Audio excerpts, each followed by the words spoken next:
Halo semuanya, salam sejahtera ya dari aku. Gimana nih keadaan kalian? Semoga sehat walafiat ya teman-teman. Biar kalian itu bisa menyimak video aku dengan seksama dan dengan keadaan tenang. Oke, nanti kalian bisa perdalam apa sih kolonialisme dan imperialisme.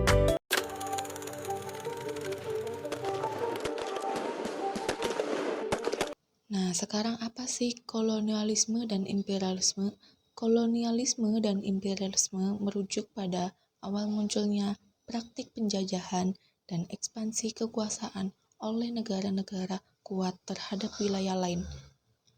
Kolonialisme dan imperialisme berkembang karena beberapa faktor, yaitu kebutuhan ekonomi, politik, dan sosial.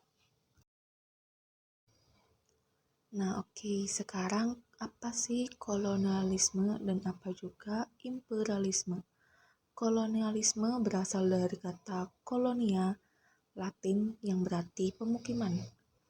Merupakan praktik suatu negara menguasai, menjajah, dan mengeksploitasi wilayah lain untuk kepentingan ekonomi, politik, dan sumber daya alam.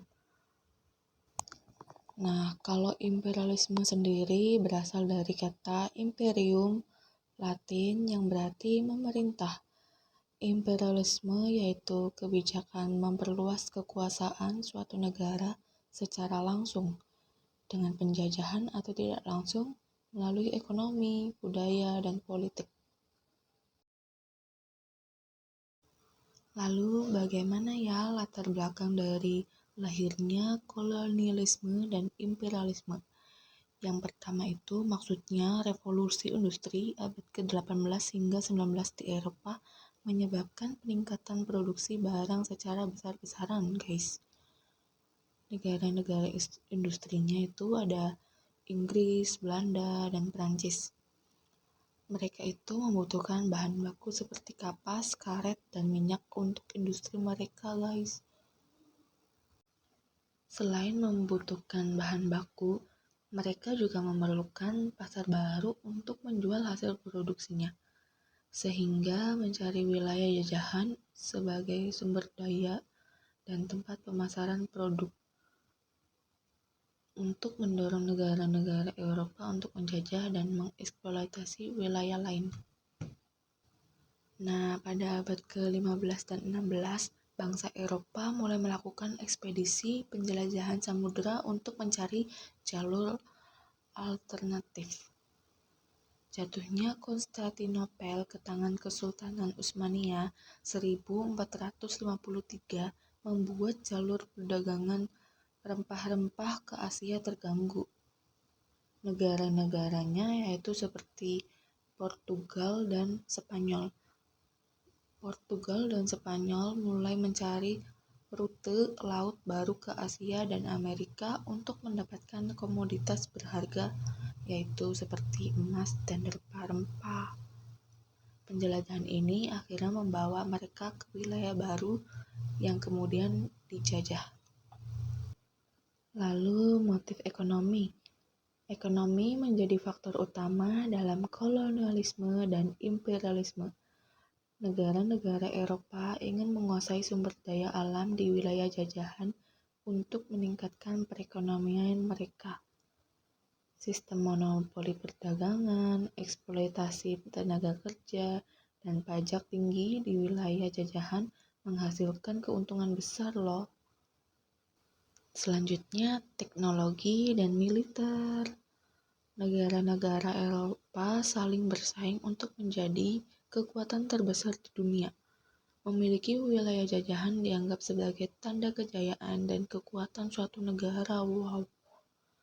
Hal ini mendorong negara-negara seperti Inggris, Belanda, Prancis, dan Spanyol untuk terus memperluas wilayah kekuasaan mereka. Persaingan ini seringkali menyebabkan peperangan antar negara Eropa dalam memperebutkan wilayah jajahan. Terus ada teknologi dan militer.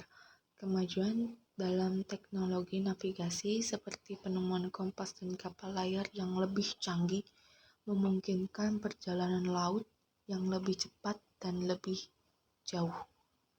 Senjata api dan meriam yang lebih modern membuat negara-negara Eropa lebih unggul dalam pertempuran melawan bangsa pribumi. Keunggulan ini mempermudah mereka dalam menaklukkan dan menguasai wilayah baru dengan kekuatan militer mereka. Nah, kita akan membahas bentuk-bentuk kolonialisme dan imperialisme. Yang pertama ada kolonialisme eksploitasi, yaitu penjajahan yang bertujuan untuk mengambil sumber daya alam dari suatu wilayah. Jadi si penjajah itu kayak merebut wilayah gitu untuk diambil sumber daya alamnya, guys. Lalu kolonialisme permukiman terjadi ketika sekelompok penduduk dari negara penjajah pindah ke wilayah jajahan dan menetap di sana. Mereka seringkali menggusur atau menekan penduduk asli. Jadi kayak si penjajah itu sengaja ngerebut wilayah jajahan untuk dijadikan tempat berdiam selamanya mereka. Jadi mereka itu sengaja menetap di wilayah jajahan mereka itu. Lalu imperialisme politik, ketika negara asing mengendalikan pemerintahan suatu wilayah, baik secara langsung maupun tidak langsung. Pemerintah lokal tetap ada, tetapi keputusan politik tetap diatur oleh negara penjajah. Contohnya itu kayak apa ya? Kayak Inggris di India yang tetap mertahanin raja lokal tetapi mengandalkan kebijakan pemerintahan. Contohnya kayak gitu ya guys. Aku yang ada di otak kayak gitu sih. Terus yang keempat ada imperialisme ekonomi. Jadi terjadi ketika suatu negara mendominasi perekonomian negara lain tanpa secara resmi menjajahnya. Biasanya itu kayak negara penjajah ngontrol sumber daya perdagangan sama perusahaan besar di negara itunya. Contohnya kayak perusahaan asing yang pengen nguasain tambang atau perkebunan tanpa resmi.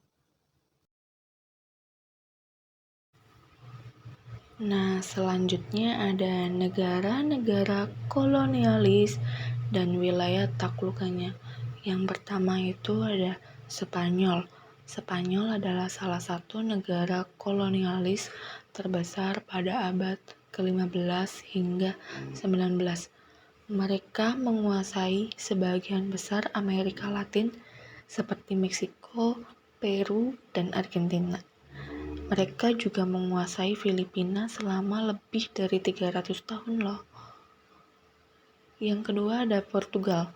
Portugal adalah salah satu pelopor ekspansi kolonial dengan menjelajahi lautan. Wilayah taklukannya meliputi Brazil di Amerika Selatan dan beberapa bagian Afrika Barat seperti Angola dan Mozambik.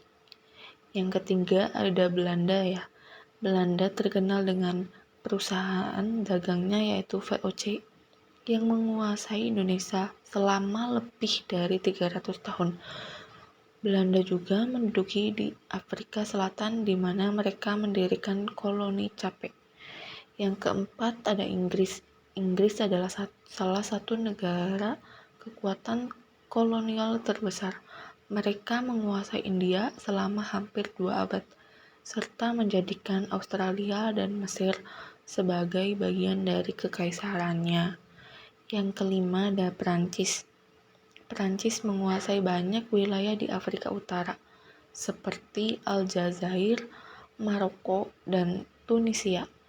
Selain itu juga, mereka menjajah Vietnam, Laos, dan Kamboja di Asia Tenggara. Tapi ada fakta menariknya juga loh. Fakta menariknya, pengaruh Prancis masih terasa di Vietnam, terutama dalam arsitektur dan makanan seperti roti. Nah, pastinya ada dampak negatif dan positifnya ya. Tapi di sini kita akan membahas dampak positifnya dulu. Yang pertama itu, para penjajah membangun berbagai infrastruktur seperti jalur kereta api, jalan raya, dan pelabuhan untuk mendukung perdagangan dan pengiriman sumber daya. Hingga sekarang guys, banyak infrastruktur tersebut yang masih digunakan. Bermanfaat juga ternyata. Yang kedua itu ada kolonialisme membawa teknologi baru ke wilayah jajahan seperti mesin cetak, listrik, serta peralatan pertanian dan industri. Yang ketiga ada negara penjajah memperkenalkan pendidikan ala barat yang menghasilkan kaum terpelajar di negara jajahan. Sistem pemerintahan modern juga mulai diterapkan. Nah, dampak negatifnya yaitu ada 1. Eksploitasi sumber daya alam di negara jajahan secara besar-besaran untuk kepentingan negara penjajah, sementara rakyat setempat jarang mendapat manfaatnya.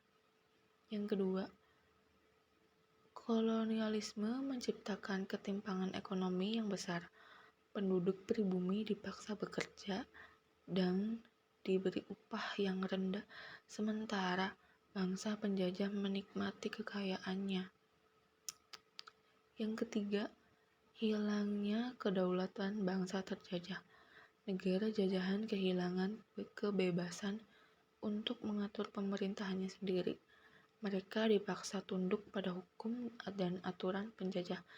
Contohnya itu seperti kayak Indonesia harus berjuang selama ratusan tahun biar meraih kemerdekaan dari Belanda. Nah, oke, sekarang ada perlawanan terhadap kolonialisme dan imperialisme. Yang pertama itu ada perang di Ponorogo 1825 sampai 1830 di Indonesia. Perlawanan terbesar terhadap Belanda terjadi dalam Perang Diponegoro, dipimpin oleh Pangeran Diponegoro. Rakyat Jawa bangkit melawan sistem pajak Belanda yang menindas. Namun, setelah berjuangan panjang, Pangeran Diponegoro akhirnya ditangkap dan diasingkan ke Makassar. Yang kedua ada Revolusi Amerika 1775 sampai 1783 melawan Inggris. Di Amerika Utara, 13 koloni Inggris bangkit melawan kekuasaan Inggris dalam Revolusi Amerika. Mereka menuntut kebebasan dari pajak tinggi dan aturan yang tidak adil.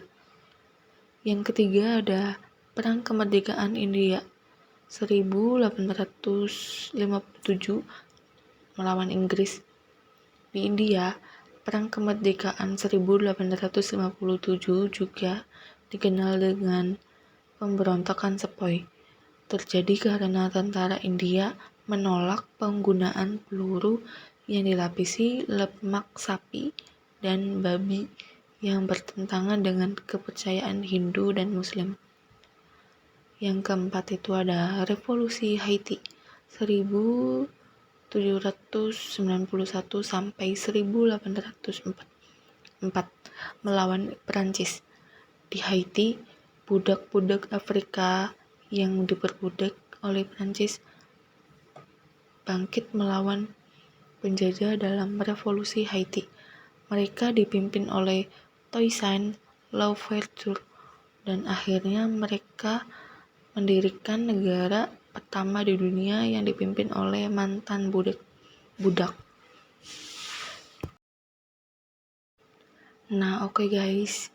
Jadi kesimpulannya yaitu kolonialisme dan imperialisme muncul karena adanya dorongan dari kepentingan ekonomi, politik, dan perkembangan teknologi. Banyak negara di dunia mengalami penjajahan dalam berbagai bentuk, baik secara langsung maupun tidak langsung. Meskipun penjajahan kadang membawa kemajuan dalam beberapa aspek, dampak negatifnya jauh lebih besar, seperti eksploitasi sumber daya dan penindasan masyarakat lokal. Akibatnya muncul perlawanan dari negara-negara yang dijajah, yang kemudian berkembang menjadi gerakan kemerdekaan di berbagai belahan dunia. Demikianlah video ini, semoga informasi yang disampaikan dapat menambah wawasan dan pemahaman kita tentang sejarah. Dengan mempelajari masa lalu, kita bisa mengambil pelajaran berharga untuk masa depan. Terima kasih sudah menonton, sampai jumpa di kesempatan berikutnya. Bye-bye.